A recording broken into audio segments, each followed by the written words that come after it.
Professional bodybuilders do in fact live longer than the average person. Does that mean we should be celebrating? No, of course not. The average American sits there on the couch and eats like shit.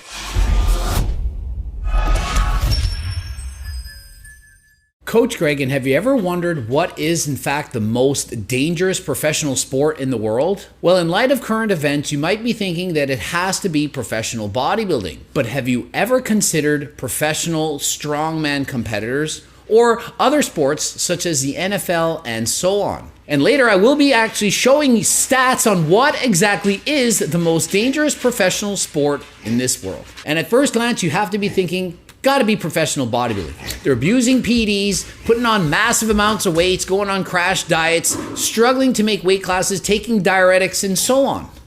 However, look at professional strongman competitors. Imagine how dangerous that is. Do you think they are natural? Professional strongman competitors are doing anything, taking everything to get as massive and as strong as humanly possible. And like any sport, they will do whatever it takes to win.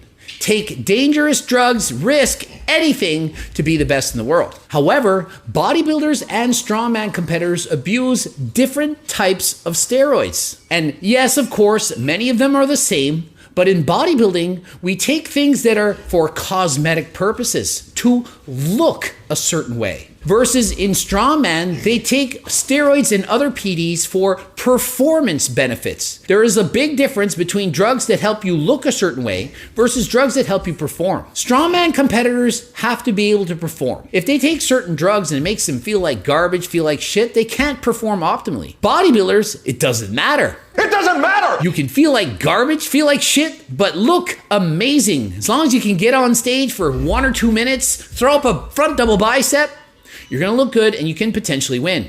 Strongman competitor have to compete in grueling events and have to be fit enough to go through that while performing optimally. Bodybuilders will perhaps force feed, bulk up in the off season, but then they cut down and lose weight and have very low levels of body fat. Strongman competitors, on the other hand, they're almost always force feeding, almost always trying to get bigger and better than ever. And so their BMIs, their body weight, their body fat percentages are extremely high all the time. Take the average world's strongest man competitor, well over 300 pounds. The average professional bodybuilder in the Mr. Olympia, 200 plus pounds. Big difference, probably close to 100 pounds smaller are professional bodybuilders than professional strongman competitors. And what about cardio? Well, bodybuilders are usually doing cardio, steady state, slow cardio typically, while strongman competitors, you might not think they're doing cardio, but they're performing HIIT cardio all the time. They have to lift heavy stones repeatedly, or they may have to pull a truck for 30 seconds to a minute. Strongman competitors, although extremely heavy, they still have to have enough cardio to perform optimally. So both strongman competitors and bodybuilders both are doing cardio. And what about deaths while competing? Well, certainly there's a greater chance of dying when you're dehydrated, taking diuretics, competing under 5% body fat, than when you're doing strongman at your biggest. Although strongman competitors often are gonna have high blood pressure, it's not as often that they will die at any of their events. And many of you are thinking, well, bodybuilding, isn't that healthy? You're exercising, trying to look good, feel good. Well, yeah, but that's natural bodybuilding.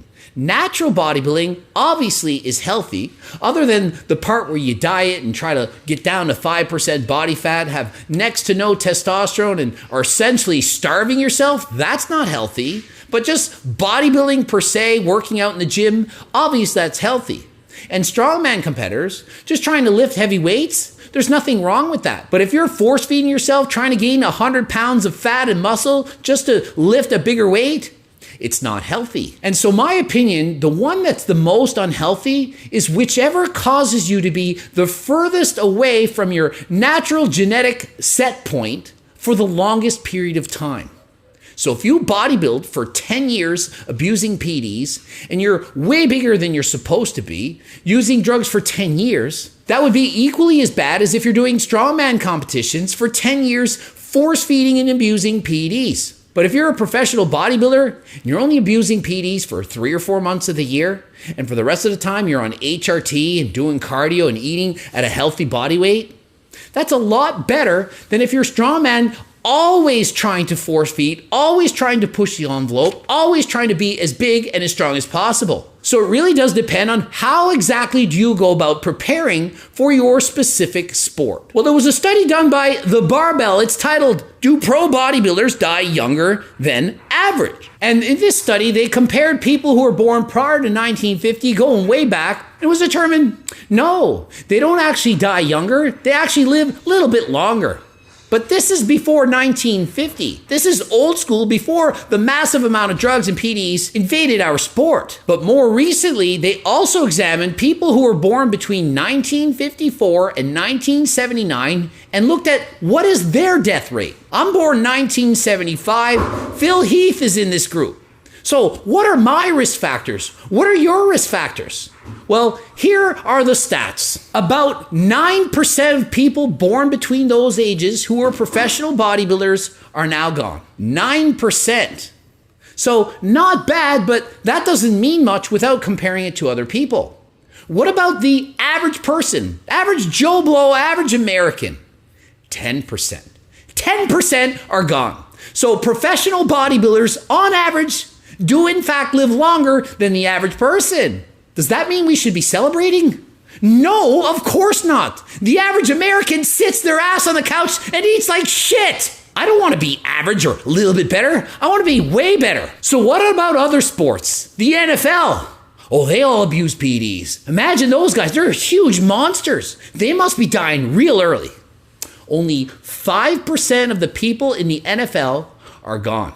5% versus 9 in bodybuilders, 10 average. So think of it. Bodybuilders are dying younger than NFL players. Are you impressed now? NFL players have a longer life expectancy than bodybuilders. And think of it. Why did you get into bodybuilding? Probably to be healthy, look better, feel better. Did you know that it was going to dramatically affect how long you get to live on this earth? And just for comparison's sakes, NFL players actually live a little bit longer than NBA basketball players who are just slightly dying a little bit more. But baseball players, Major League Baseball, under 4% are gone. So congrats to the baseball players. You have the longest life expectancy. And who is the worst? What is the most dangerous professional sport on this earth? Pro wrestling.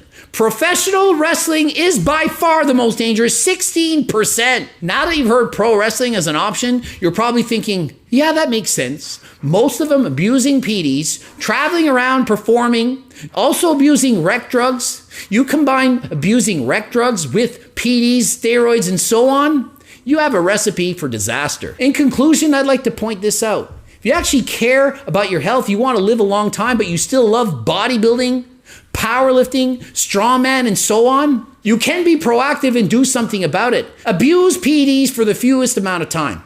Don't abuse PEDs year round. You can cycle on and off. I'm not telling you to abuse PEDs, but do it the fewest amount possible.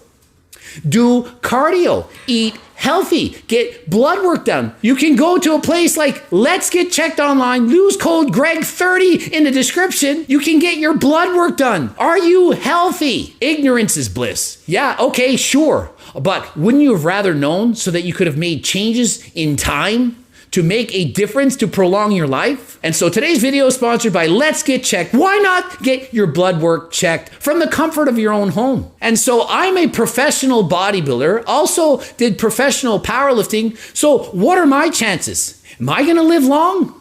Well, we really don't know, but I have got my blood work done, and it's actually better than 95% of the population. Why? How? Well, when I abused PEDs, I did it in cycles. We'd go on and off, and I do cardio. I eat healthy. I'm not force feeding. I'm not trying to get as massive as possible in the off season and not caring about my health. Not abusing certain drugs that can make your life expectancy that much shorter. So if you do care about your health and you want to compete in these sports, realize you can't do it forever. And if you do cardio and eat healthy, it's certainly going to make a large impact on your health. Abusing PEDs is clearly bad, for sure. But sitting on the couch all day, not doing cardio, eating fast food all the time, being overweight, obese, also not good. So if you're already doing one bad thing, abusing PEDs, try not doing other bad things. They all add up. The more bad shit you do, the worse it is for your health. So please be smart, educated, and informed, and do the right thing for you. Ending it here. GregDoucette.com for coaching, Greg Doucette IP Pro. Please watch one of the bloops. Don't forget, Harder Than Last Time supplements. There's tons available. Please click the link in the description. Also have training books, coaching plans, me and my team, the cookbook to help you lose weight, to be healthy, do 150 minutes of cardio a week. And until next time, I am out.